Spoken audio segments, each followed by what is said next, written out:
बिहार के समस्तीपुर लोकसभा की सीट की लड़ाई बेहद दिलचस्प हो गई है। बिहार सरकार के दो मंत्रियों की साख दांव पर है। एक तरफ अशोक चौधरी की बेटी संभावित चौधरी लोक जनशक्ति पार्टी रामविलास यानी आर के टिकट पर चुनाव के मैदान में है, तो दूसरी तरफ बिहार सरकार के एक और मंत्री महेश्वर हजारी के पुत्र सन्नी हजारी महागठबंधन की ओर से चुनाव के मैदान में है। यह आप तमाम लोगों को पता होगा। लेकिन संभावित चौधरी एनडीए के उम्मीदवार है, तो उसके पिता खुलकर सामने से सपोर्ट कर रहे हैं। लेकिन दूसरी ओर महेश्वर हजारी के लिए ऐसा कर पाना थोड़ा मुश्किल हो रहा है। इसके बाद भी सूत्रों से यह जानकारी मिल रही है कि पुत्र को जिताने के लिए पूरी ताकत झोंक रखे हैं। ऐसे में उनका राजनीतिक भविष्य किस करवट बैठेगा, इस पर राजनीतिक विश्लेषकों की करीब से नजर है। आज हम बात समस्तीपुर लोकसभा सीट को लेकर करने जा रहे हैं। क्षेत्र में चर्चा क्या है, इसको जानिए। इस खबर में थोड़ा विस्तार से समझना होगा कि समस्तीपुर लोकसभा में आखिर चर्चा क्या चल रहा है, इन दिनों किस बात की चर्चा हो रही है, क्योंकि अब महज कुछ ही दिन बाकी है प्रचार प्रसार में। दरअसल बिहार के समस्तीपुर लोकसभा क्षेत्र में जदयू कोटे के मंत्री अभी वर्तमान में है महेश्वर हजारी के बागी तेवर ने एनडीए गठबंधन की मुश्किलें थोड़ा बढ़ा दी है। जदयू के एक खेमा महेश्वर हजारी से थोड़ा नाराज है, तो दूसरी ओर समस्तीपुर में नीतीश कुमार ने भी जनसभा में महेश्वर हजारी का नाम लिए बिना इशारों में यह चेतावनी दे दी थी। इन सब के बाद भी महेश्वर हजारी अपने बेटे सनी हजारी के लिए पूरी ताकत लगा रहे हैं। खुलकर भले ही सामने नहीं आ रहे हो, लेकिन ऐसा कहा जा रहा है, लोग ये कह रहे हैं, क्षेत्र में इस बात की चर्चा है कि वो चुनाव प्रचार की कमान उन्हीं के हाथ में है। सच्चाई क्या है ये मुझे नहीं पता, इस बात की हम पुष्टि भी नहीं कर रहे। लेकिन नीतीश कुमार के नजदीकी एमएलसी संजय गांधी का कहना है कि महेश्वर हजारी यदि बागी तेवर अपनाते हैं तो उनके खिलाफ पार्टी कार्रवाई भी कर सकती है।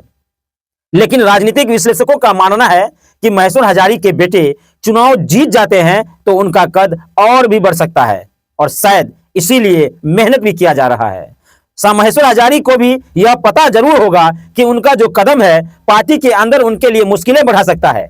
लेकिन राजनीतिक गलियारों में इस बात की चर्चा चल रही है कि नीतीश कुमार और जदयू कमजोर हुआ है, क्योंकि अभी वर्तमान में एनडीए गठबंधन में नीतीश कुमार पूरी तरह से कमजोर है। ये सब लोग जानते हैं, ये बताने की कोई जरूरत नहीं है। इसलिए महेश्वर हजारी के लिए खुलकर अपने बेटे के पक्ष में काम करने के बाद भी जदयू की तरफ से कोई एक्शन नहीं लिया जा रहा है। क्या ये सही है या गलत, ये मुझे नहीं पता, और ना ही मोबाइल रिपोर्टर इस बात की पुष्टि कर रही है। लेकिन चर्चा है, इसलिए चर्चा जरूरी करना पड़ रहा है।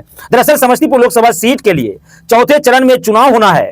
जदयू के कोटे मंत्री महेश्वर हजारी के बेटे सनी हजारी को कांग्रेस से टिकट मिला है, तो वहीं जदयू के एक और बड़े मंत्री है अशोक चौधरी की बेटी है लोजपा रामविलास से उनको टिकट मिला है। भले ही दोनों उम्मीदवार का जदयू से कोई लेना देना नहीं है, न तो संभावित चौधरी को जदयू से कोई लेना देना है, न ही सनी हजारी को है, लेकिन लड़ाई एनडीए वर्सेस महागठबंधन का है। उसी में पेंच फंस रहा है, क्योंकि महेश्वर हजारी अपने बेटे के लिए एनडीए से बागी तेवर अपना सकते हैं। खुलकर भले ही कोई बयान नहीं दे रहे हो, लेकिन सनी हजारी के चुनाव प्रचार की पूरी कमान महेश्वर हजारी के पास है, ऐसा चर्चा पूरे क्षेत्र में हो रहा है। सच्चाई क्या है ये मुझे नहीं पता, इस बात की हम पुष्टि भी नहीं कर रहे हैं। लेकिन महेश्वर हजारी को जदयू ने स्टार प्रचारकों की सूची में 5वां स्थान दिया है, ये बात आप सबको पता होगा। मधेपुरा लोकसभा में प्रभारी भी बनाया गया था, लेकिन वो समस्तीपुर से बाहर नहीं निकल पा रहे हैं। दूसरी तरफ अशोक चौधरी भी नीतीश कुमार के नजदीकी माने जाते हैं। अशोक चौधरी बिहार सरकार के जदयू में मंत्री है। समस्तीपुर में अपनी बेटी के लिए वो भी डेरा डाले हुए हैं। मुख्यमंत्री नीतीश कुमार भी प्रचार प्रसार में जुटे हुए हैं। दरभंगा में प्रधानमंत्री के साथ अशोक चौधरी की बेटी संभावित चौधरी मंच शेयर किया था, आप लोगों ने देखा था, जिसमें प्रधानमंत्री मोदी ने कहा था ये देश की सबसे कम उम्र की प्रत्याशी है, ये समस्तीपुर की बेटी है, आप लोग इसे जिताने का काम कीजिए। अब बात करें कि यदि महेश्वर हजारी एनडीए के खिलाफ बागी तेवर अपनाते हैं तो पार्टी उनके खिलाफ कार्रवाई कर सकती है। मुख्यमंत्री नीतीश कुमार ने भी इस बात का संकेत दिया है। आपको याद होगा पिछले दिनों जब वो समस्तीपुर आए थे, लोकसभा चुनाव के दौरान वो समस्तीपुर आए थे, तो उन्होंने एक मंच से कहा था, हालांकि इस बात को पर्दे में रखे थे। वहीं राजनीतिक विश्लेषक सुनील पांडे का यह भी कहना है कि महेश्वर हजारी ने जब बेटे के चुनाव प्रचार की कमान संभाल रखी है तो उन्हें भी पता है कि आगे क्या कुछ हो सकता है। दूसरी तरफ अशोक चौधरी भी मजबूत नेता है और नीतीश कुमार के चहेते भी हैं और उनके करीबी भी माने जाते हैं। यदि महेश्वर हजारी के बेटे चुनाव जीत जाते हैं तो महेश्वर हजारी का कद और बड़ा हो जाएगा। यदि उनके बेटे हार जाता है तो आई गई वाली बात हो जाएगी। लेकिन सुनील पांडे का यह कहना है कि जदयू के कोई मंत्री नीतीश कुमार के खिलाफ इस तरह का फैसला पहले नहीं ले सकता था। यह साफ है कि नीतीश कुमार और जदयू कमजोर हुआ है, इसलिए महेश्वर हजारी के खुलकर अपने बेटे के पक्ष में काम करने के बाद भी जदयू की तरफ से कोई एक्शन नहीं लिया जा रहा है। ये बात उन्हीं के पार्टी के एक नेता का कहना है। राजनीतिक सूत्रों के अनुसार महेश्वर हजारी नीतीश कुमार से पहले से नाराज है। साल 2020 में सरकार बनने के बाद उन्हें मंत्रिमंडल में शामिल नहीं किया गया था, जबकि अशोक चौधरी को मंत्री बना दिया गया था, मगर बाद में विधानसभा का उपाध्यक्ष बनाया गया। उससे खुश नहीं थे। इस बार जो मंत्रिमंडल का विस्तार हुआ उसमें भी महेश्वर हजारी ने नीतीश कुमार से मिलकर अपनी नाराजगी जताई थी। इसलिए तो नीतीश कुमार ने महेश्वर हजारी को मंत्रिमंडल में शामिल कर लिया और उन्हें सूचना जनसंपर्क मंत्रालय का मंत्री बना दिए। हालांकि जो विभाग मिला उससे महेश्वर हजारी अभी तक पूरी तरह से खुश नहीं है, वो अब भी नाराज है। महेश्वर हजारी चाहते थे कि लोजपा से चिराग पासवान की पार्टी का टिकट उनके बेटे को मिले। उन्होंने इस बात को लेकर चिराग पासवान से मुलाकात भी की थी, लेकिन बेटे को टिकट दिलवा पाने में सफल नहीं रहे।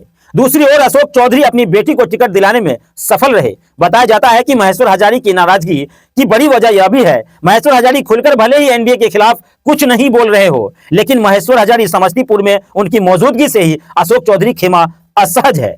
माना जा रहा है कि महेश्वर हजारी के लिए आने वाला समय जदयू में आसान नहीं होने वाला है। लेकिन अब सवाल है कि क्या समस्तीपुर लोकसभा में जो दो उम्मीदवार है, दोनों जदयू के बड़े दिग्गज नेता के बेटे और बेटी है।